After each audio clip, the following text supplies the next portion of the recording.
BJ from Game Gumbo. I've got my guest here, Andrew Stiles, and we're talking some spicy hot games. And one of the ones I got to hear about because I think all of us like this. I know, Verla, you're a fan of Far Shuffle. Steve? Mm-hmm. Yes. Well, Andrew's played the newest expansion? The newest expansion. Woodland Edge. Tell us all about it, Andrew. I adore this game.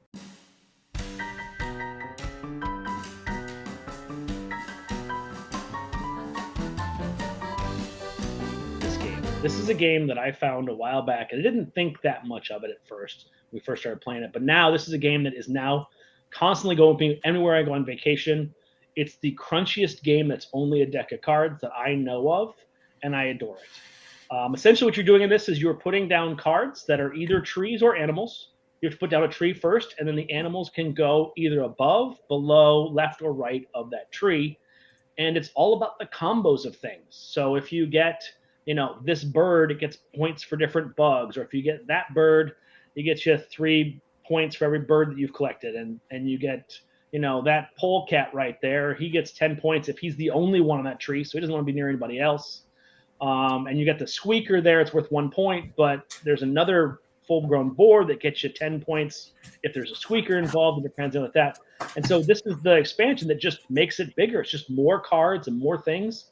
And now they've added in the meadows. And so the meadows is going to focus more on the bats. It's going to focus more on the shrubs and the different plants and kind of smaller animals rather than the bigger animals. But it's a field. So, of course, there's buffalo, and that's kind of fun, too. So this adds more animals, more different things to combo, more different kinds of tags to put on things. So now there's you got the mountains and the alpine, and now you got the meadows and the shrubs and stuff like that.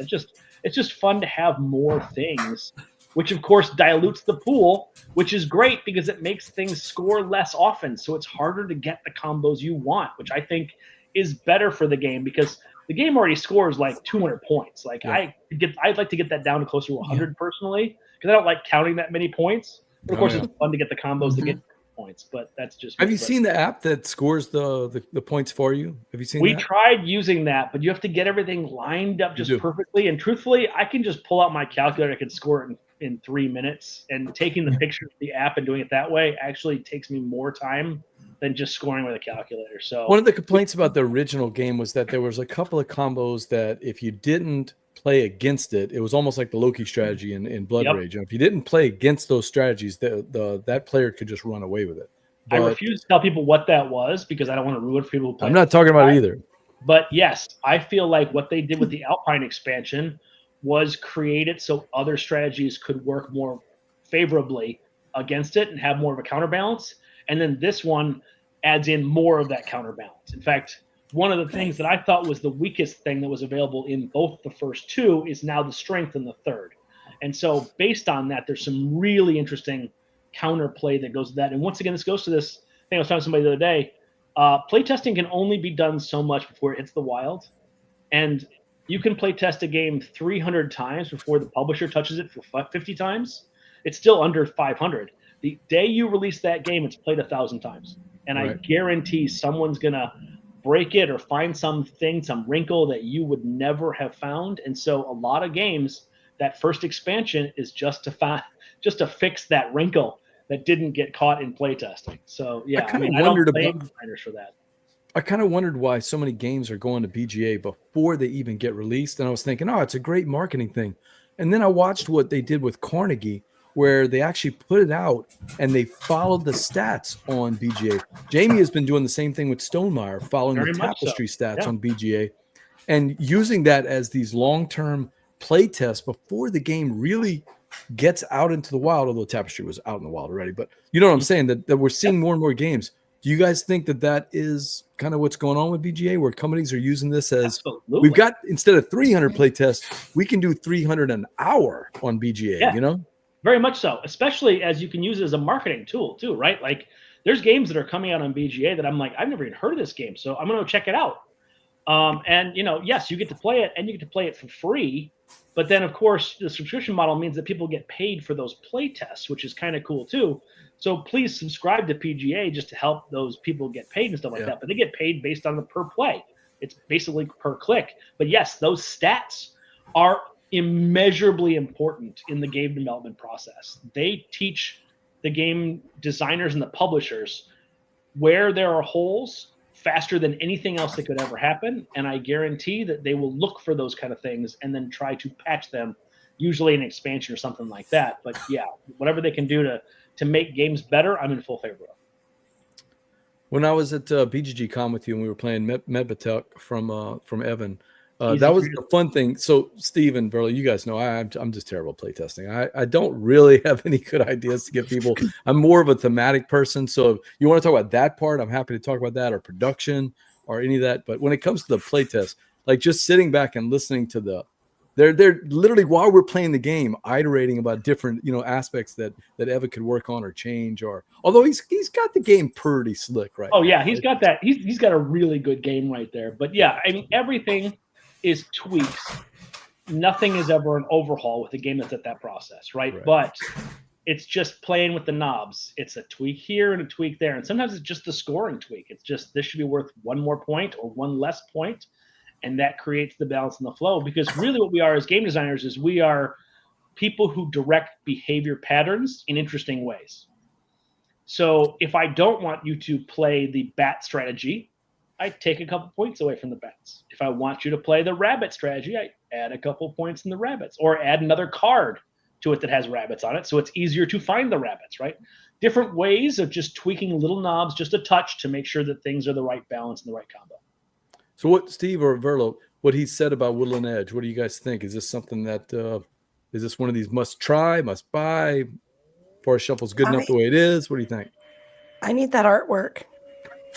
I need more of that gorgeous artwork. Yeah. I do like Forest Shuffle. I don't know, because it's available to play electronically, that it's going to be something that comes out to my table that often, because there is an element of it that does have the layering of those cards that will sprawl across the table. Yeah, I know that at ChuckCon last year, Kevin and I played it, and we took up one table that would have been good for a 6-player game of something else, because we kept adding trees here, trees there. It really spreads. So I'm hopeful that if there's an expansion, it doesn't make the game bigger. It just adds variety. It adds more things, and then obviously you cut the deck down to the proper size. Right. So yeah, I think it makes the game a whole lot better. And truthfully, I can't find a game of this depth and weight in a small deck of cards. I really can't. It's just, this becomes my optimal travel game where, yes, I need a table to play, but I could be a picnic table on a rainy day, or I can be on a cruise ship and take a dinner table. I can do whatever. Like, I can be anywhere and not have to bring Arc Nova. Like, it's not Arc Nova, and I'm not saying it's that level of depth, but when I'm craving a game that requires that same kind of mental load and that crunchiness, there are very few games in the world that have a level. Might I suggest Wine Cellar? Thank you very much. It's very kind of you, but no. I would say Forest Shuffle is a heavier game than Wine Cellar. But what if you put your two games together and made it like Dino Grigio or something like that? Then you'd be, getting into something else.